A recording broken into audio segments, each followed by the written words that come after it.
It's March 2007. A man named Jim Lakatsky is flying to Utah. He's not a ghost hunter. He's not a UFO guy. He's a ballistic missile physicist, a senior intelligence analyst at the Defense Intelligence Agency. Now, in his entire life, he's never once seen anything he couldn't explain. And that's all about to change in about 60 minutes, because a wealthy businessman named Robert Bigelow owns a ranch out in the desert of northeastern Utah. 500 acres, a place with a reputation.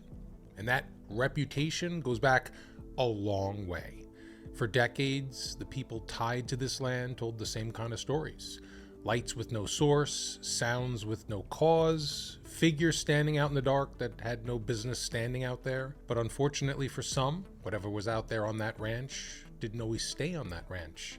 People would leave, they'd drive home, sometimes hundreds of miles away, and it would show up there, in their houses, around their families, like it could latch onto a person and just ride along. Remember that. And Bigelow's invited Lakatsky out to see for himself. They pull up to a small house near the front of the property. Bigelow walks him inside and introduces him to the caretakers, a husband and wife who live and work on the ranch. Everybody's standing around the kitchen. They're making small talk, totally normal. And then Lakatsky stops listening, because over the shoulders of the people he's talking to in the next room, there's something there that was not there a second ago, a device. And it's hanging in the air a few feet off the floor. It's not making a sound. It's semi-transparent, yellowish, a long tubular shape, like a piece of machinery from a factory that doesn't exist. He doesn't say a word. He just stares at it. He looks away. He looks back. It's still there. Now, for about 30 seconds, a senior physicist at the Defense Intelligence Agency stands in a kitchen and watches an impossible machine hover in midair a few feet from his face. And then it's gone, vanished on the spot. On the drive back to the airport, he's trying to figure it out because there were 4 people in that room and he was the only one who saw it. Now, a lot of people file that under trick of the light and they never tell a soul. Lakatsky wasn't that kind of person. He worked for the government, and the United States government's answer to those 30 seconds wasn't to forget about it. It was to open the checkbook. What one man saw in a kitchen is about to cost the American taxpayer tens of millions of dollars in total secrecy, and whatever was out there followed some of these people home. But we're going to get to that. I'm John Genoa, and you're watching America's Strangest History, coming at you from the great state of Vermont. This is the real story behind Skinwalker Ranch. Stay with me. If you really want to know what Lakatsky walked into in 2007, you got to go back. Way back, long before the government, long before Bigelow. Northeastern Utah, the Uinta Basin, a wide, lonely stretch of desert up near the Ute Reservation at Fort Duchesne. The Utes lived alongside this land for generations, and there's a story they tell about it. Generations back, they went to war with the Navajo, and the Navajo, the story goes, sent something back after them, a curse. It's carried by a kind of witch they call a skinwalker. I'm not telling you it's true. I'm telling you that the Utes believed it enough that to this day, there's a corner of that basin that they won't set foot on. They call it the path of the skinwalker. And the ranch, it sits right on it. In 1994, a family bought the ranch. In the famous book, they're called the Gormans. The real name was the Shermans. Terry and Ellen, their 2 kids, they're cattle people. They paid about $200,000 for 480 acres and a quiet life. They lasted 18 months. The first day they moved in, a man they took for a county worker warned them not to dig in certain spots. The Utes, he said, didn't go there. They thought he was being neighborly. It started small. Locks they secured were undone by the morning. Their dog was terrified of the 3rd stall in the barn for some reason. And then early on, something walked out of the tree line. It looked like a wolf, but 3 times the size of any wolf in Utah. It crossed the pasture calmly and reached through the corral rails. It clamped onto a calf and started dragging it through the bars by the snout. Now, Terry ran at it. He kicked it. He beat it with a piece of lumber. Nothing. No effect. He put a pistol against it and fired point blank. Then a rifle. These are rounds that should drop a 1,000-pound steer where it stands. One shot tore a chunk of meat clean off the animal. And this is a detail I can't shake. The chunk of flesh, it was already rotting. It was decaying like the thing had been dead for a while and was somehow walking around anyway. It let go of the calf. It looked at Terry. and trotted back towards the trees, where its tracks stopped in the wet ground. It stopped mid-stride, like it stepped through a door that wasn't there.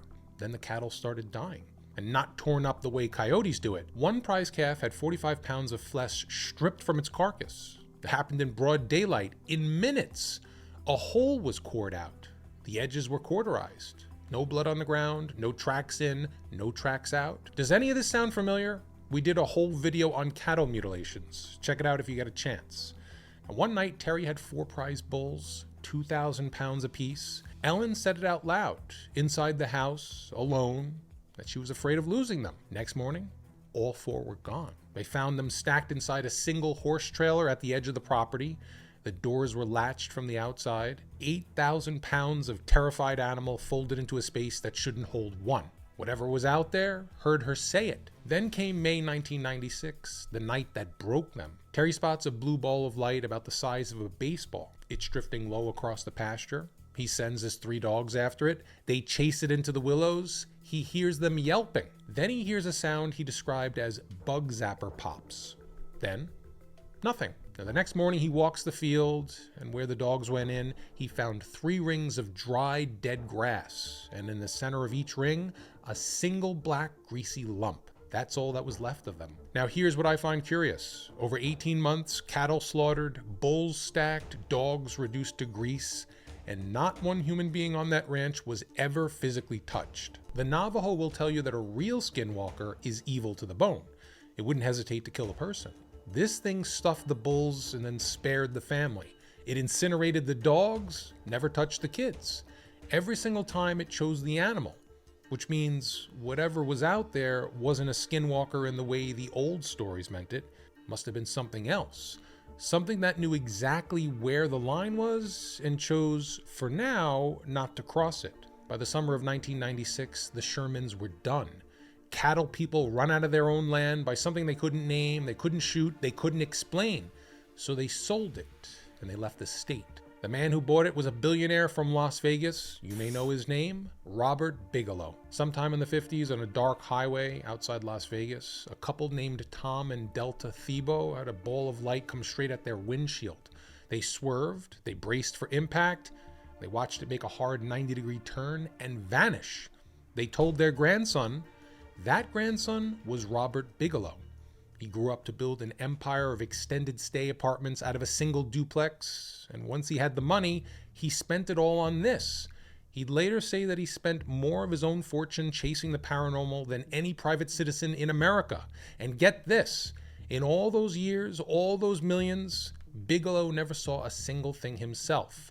Not once, purportedly. In 1995, he made it official. The National Institute for Discovery Science, NIDS, not a couple of guys with a camcorder, real scientists, a biochemist, Colum Kelleher, the physicist Hal Puthoff, a retired Army Colonel, John Alexander, even Apollo 14 astronaut Edgar Mitchell, the 6th man to walk on the moon, they all sat on the board. In the summer of 1996, Bigelow bought the Sherman's ranch sight unseen and made them sign a gag order on the way out. Then he did what no rancher would ever do. He turned the place into a machine. Cameras everywhere, observation posts, a command center, scientists living on the property, watching it 24 hours a day, waiting for it to do something on film. But cameras weren't the only thing Bigelow put on that ranch. He put armed men on it, round-the-clock security.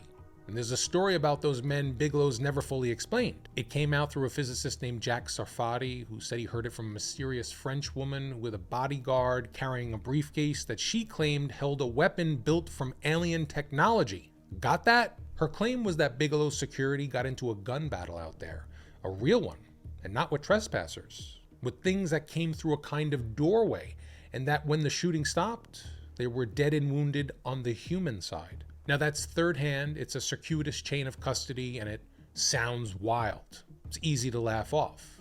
Except in 2010, Robert Bigelow told the New York Times about why he's so certain it's real. Quote, "People have been killed, people have been hurt." He's never explained it. Now, to be fair, George Knapp, who knows this case better than any reporter alive, and Bigelow's own consultant, Colonel John Alexander, both deny any alien firefight took place, and they deny the part about the dead men. So it's a rumor with a flat-out denial that Bigelow's own words managed to keep alive. Try to wrap your head around that. But here's what NIDS actually documented on the record with PhDs holding the clipboards. March 12th, 1997, the dogs go off near the ranch house. Terry Sherman, still on as caretaker, grabs a rifle and drives towards a big cottonwood with two NIDS scientists right behind him. Now up in the branches, 20 feet above the ground, they make out a pair of yellow reptilian eyes set about 3 feet apart, with a head 3 feet wide. Now at the base of the same tree, a second creature. Huge, hairy, massive front legs, a head like a dog. Sherman fires from 40 yards. They hear a round hit. The thing in the tree just leaves. They find a single clawed track, 3-toed, pressed into the snow, nothing besides that. This becomes the pattern. The phenomenon doesn't just disappear, it seems to know it's being watched. The team set up good cameras on a target, and the cameras died. Batteries that were full drained to zero. One night, an investigator stood within 30 feet of a running camcorder. He looked away for a second, looked back. He found it switched from record to demonstration mode.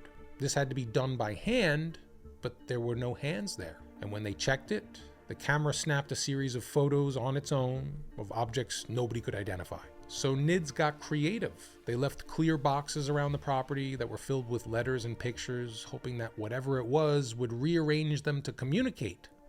It never touched them. Colonel Alexander, the Army intelligence man, came away convinced that they were dealing with what he called precognitive sentient intelligence, something that knew what they were going to do before they did it and stayed one step ahead. One winter morning, they found a perfect circle carved into an ice pond. NIDS did what scientists do.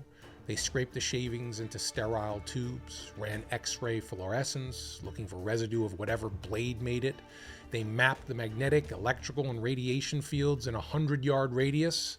The cut was real. Everything else read normal. They had a flawless circle and not a single clue about who carved it. They even brought in remote viewers, including Joe McMoneagle, the Army's most decorated psychic in the classified Stargate program. We did a video on Project Stargate. Check it out if you get a chance. One remote viewer handed no information at all, sketched the ranch almost exactly. The canal, the ridge, the homesteads, and he flagged one spot on the southwest corner as carrying an energy he called disturbing. Another, asked only to look at the daylight calf mutilation, said it was done by a robotic drone of interdimensional origin that had some connection to the military. This went on for years, millions of dollars, and Bigelow admitted at the end that the ranch gave them glimpses, hints of something with its own intelligence, and never once let them pin it down. But by then, Bigelow had already done the one thing that mattered most for this whole story. Back in 1996, he brought a guest to a NIDS meeting, the legendary UFO scientist Jacques Vallée. He laid out the case, and the guest wasn't a scientist. He was a politician from Nevada, a man who'd become the majority leader of the United States Senate, Harry Reid. Reid walked out a believer, and for the next decade, the billionaire and the senator stayed close. So fast forward back to Lakatsky, flying home from that kitchen in 2007 with the problem he can't fly away from. Here's what people get wrong about this part. Lakatsky didn't go to Washington talking about a haunted ranch. That's not what gets you the money. What got the money was a national security problem nobody wanted to touch. Lakatsky and a DIA colleague named Jay Stratton already had a file that scared them. For decades, unknown craft were showing up over most of the sensitive sites in the country. Take Stephen A. Smith. He told investigators he was an Air Force sergeant at Wirt Smith Air Force Base in October of 1975, a boom operator on a KC-135 when they got vectored to check an unidentified aircraft hovering over a nuclear weapons storage area. Now that's not a ghost story, that's an unknown object parked over American nukes, and it happened over and over across the northern tier for years. Some nights, the missiles reportedly went offline when it was overhead. Now that's something you can fund, but who do you take it to? Remember the billionaire who kept a certain senator close for more than a decade? Bigelow connects Lakatsky straight to Harry Reid, and Reid's already a believer. But Reid can't write the checks alone, so he brings in two more old, powerful appropriators, Daniel Inouye from Hawaii and Ted Stevens of Alaska. And get this, Ted Stevens saw one himself as a young pilot in World War II. They all get in a room in the Capitol and they slip $22 million into a 2008 defense spending bill. No hearings, no headlines, nothing. Now they need a name. And the name is the most important, boring thing in this whole story. The money had to land in one specific office, the Defense Warning Office at the DIA. So they built a name engineered to route it there and nowhere else. The Advanced Aerospace Weapon System Application Program, AAWSAP. Probably the single most forgettable name you could invent, and it's done on purpose. Nobody glances twice at Advanced Aerospace Weapon System Applications. It's so buried in that program's own paperwork, you'll sometimes see it logged wrong, missing a letter. AAWSA. And that other name you might know, A-Tip from the famous newspaper story? That's not this. But hold that thought, we're going to circle back to that. Now, they need a company to manage all this. And this is the part that the skeptics circle in red. Officially, the solicitation went public in the summer of 2008. Open, competitive bidding. Any aerospace contractor in America could bid. Then the bids came in, and exactly one company submitted a proposal. A brand new outfit spun up just for this. BAS, Bigelow Aerospace Advanced Space Studies, a subsidiary of, you guessed it, Robert Bigelow. So the senator's billionaire's friend's new company was the only name in that hat. And the man they put in charge as program manager? Jim Lakatsky, the same guy who started all this on that ranch. In September 2008, BAS won the contract. About $10 million the first year, renewable. And just like that, with a forgettable name and a single bidder, the largest UFO investigation in the history of the United States government was funded, staffed, and stamped secret. Now picture a plain office building in Las Vegas, the kind you drive past and never notice. Inside, about 50 people are quietly going to work. Ex-cops, ex-military, intelligence officers, PhD scientists, and the job the United States government is paying them for is to study UFOs, monster sightings, and a haunted ranch in Utah. They came at it from two fronts. Front one was the ranch. Bigelow's people watched it, BAS dissected it. They carved the whole property into grid of 1/10 of a mile squares and measured everything. Radiation, magnetic fields, the chemistry of the soil. They turned 500 acres into one giant instrument. Front two was the data. And this is where it gets crazy. On November 10th, 2008, BAS hired Jacques Vallée's company to build them a database, the single largest collection of UFO cases ever assembled.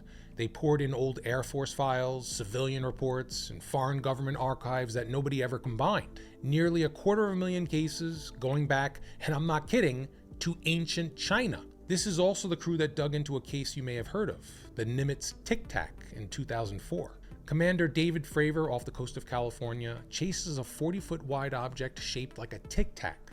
No wings, no exhaust. It drops 80,000 feet in seconds and outruns his F-18 like he's parked. And here's what tells you how the government treats this stuff.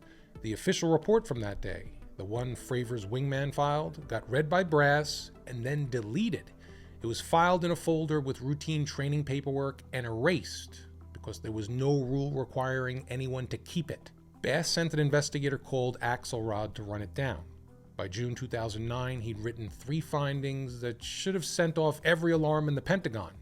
That the object was no known artifact of any nation, that it beat US radar across multiple bands, and that it went from a dead hover to speeds no aircraft on Earth can reach with no visible means of propulsion.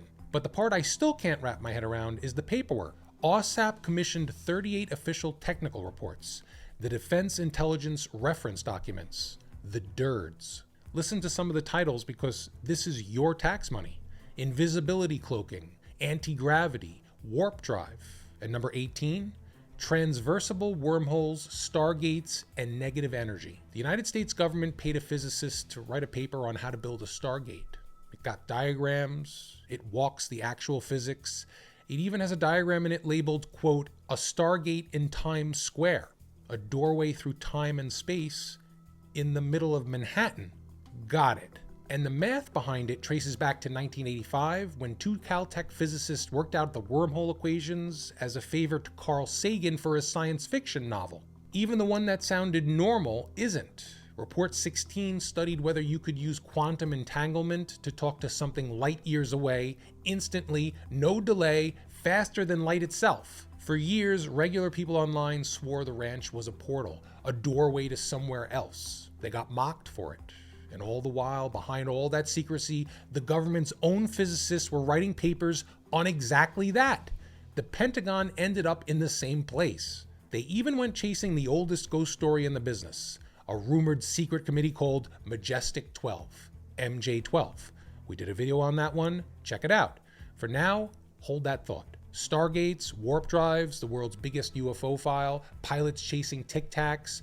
You'd think that was the wildest thing in the program. It wasn't, because there was one report in that stack of 38 that didn't belong with the others. It wasn't about engines or metals or stargates. It was about human bodies and what this stuff does to them. Report number 26. The title alone tells you somebody got scared. Anomalous acute and subacute field effects on human biological tissues. What happens to a human body when it gets too close to one of these things? It was written by a real doctor, a physician with deep CIA ties named Christopher Kit Green.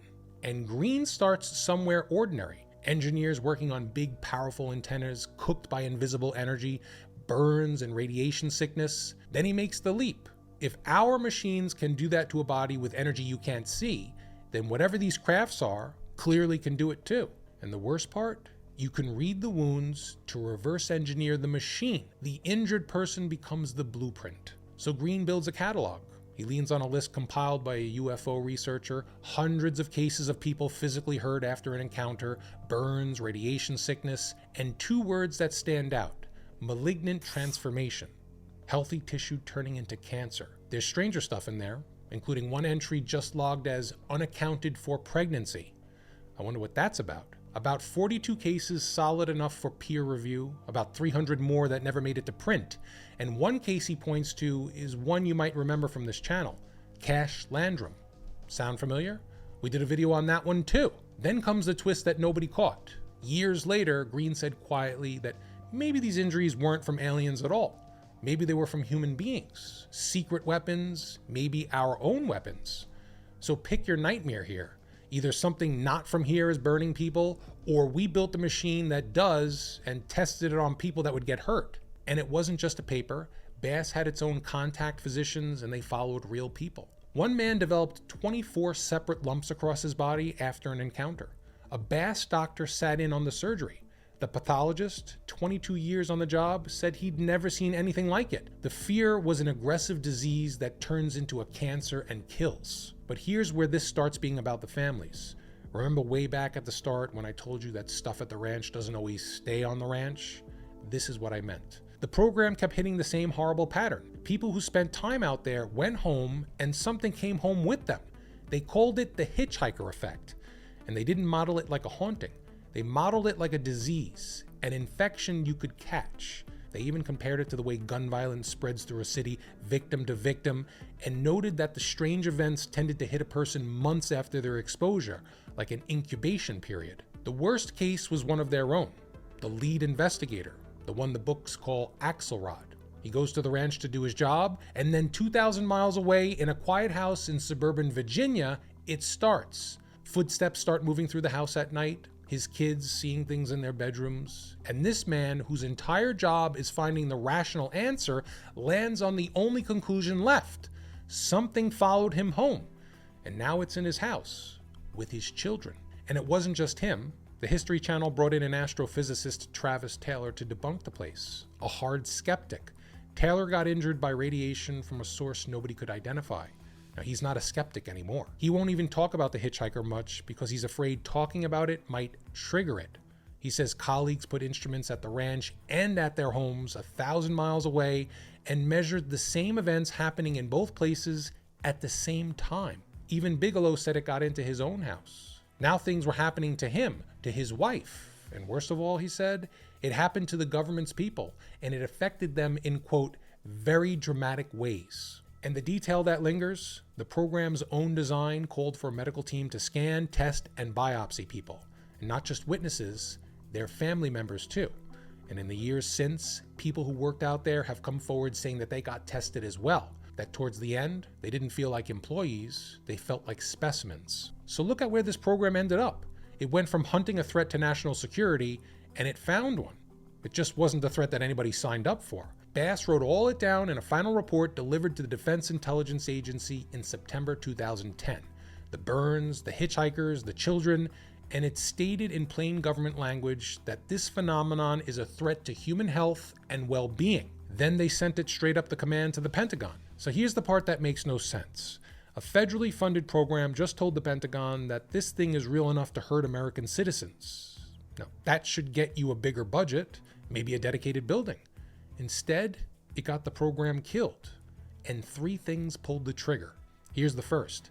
Harry Reid could see the program was fragile, so he tried to bury it deeper. On June 24, 2009, Reid writes a 4-page letter to the Deputy Secretary of Defense, William Lynn III. He's not asking for money, he's asking to turn AAWSAP into a restricted special access program with, and this is the actual government language, a bigoted access list. This is the deepest tier of secrecy America has, the kind where admitting the program exists is a crime unless your name's on a tiny list. And his reason, he writes that they've made progress on, quote, highly sensitive, unconventional aerospace-related findings that'll soon need extraordinary protection. Then he waits all summer. Reid's own staffer, Bob Herbert, works the phones, call after call to a Pentagon official named Marcel Lettre, just trying to get an answer. The answer comes in November 2009. It's a no. And the reason? You can't make this up. The Pentagon wrote that they cannot find adequate justification. Really? Why not? Well, because everything Bass turned in so far was unclassified. The contractor hadn't even built a secure facility. The staff were still in the process of getting clearance. So you want the highest security in America for a program that hasn't produced 1 classified page. Denied. And the same memo also noted that the contract had only 1 bidder, Bigelow's company, which is really kind of sus. Here's the second thing, and it's the strangest reason a government program has ever died. Word was getting around the intelligence world about what AAWSAP was actually studying.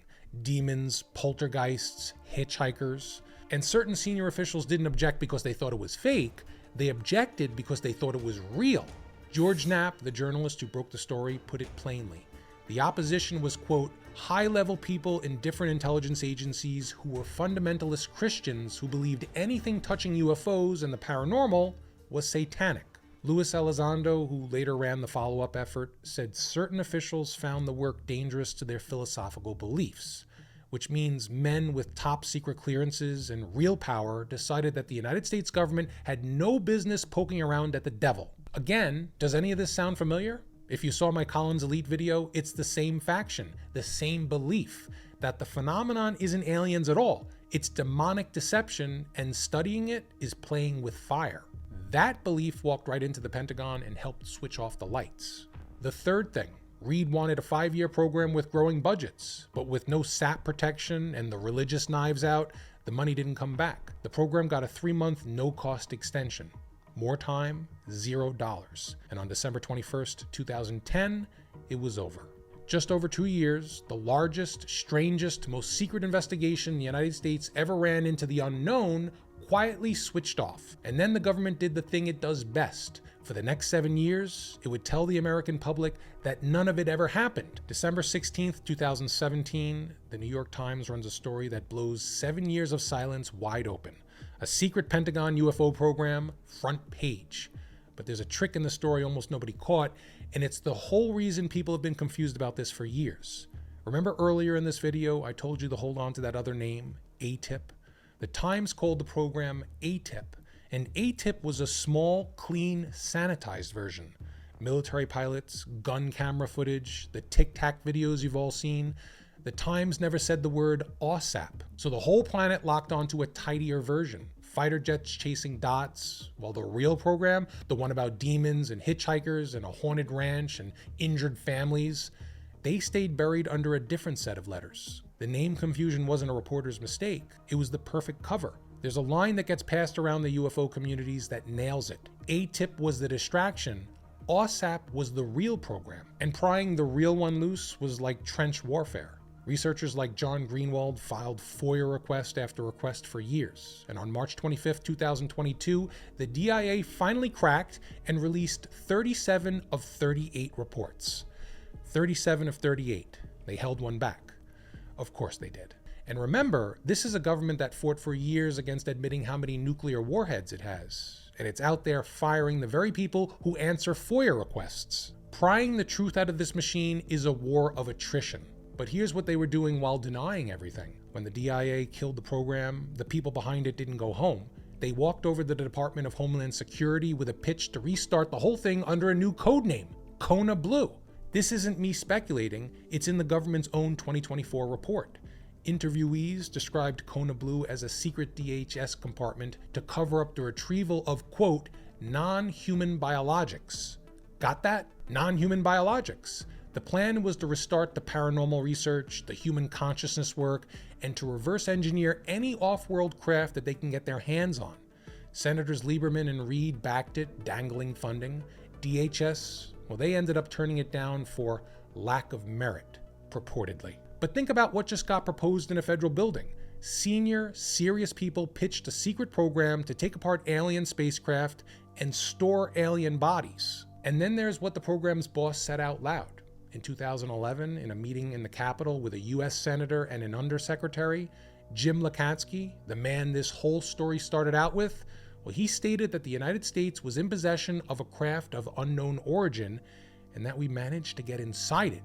He described it streamlined, like it was built to fly, but no intakes, no exhaust, no wings, no control surfaces, no engine, no fuel tanks, no fuel. He asked the room a question that nobody could answer. What's it for? So in 2022, the government built an office to make all this go away. AARO, the All-Domain Anomaly Resolution Office. And in 2024, it released its big historical report. The verdict was exactly what you'd expect.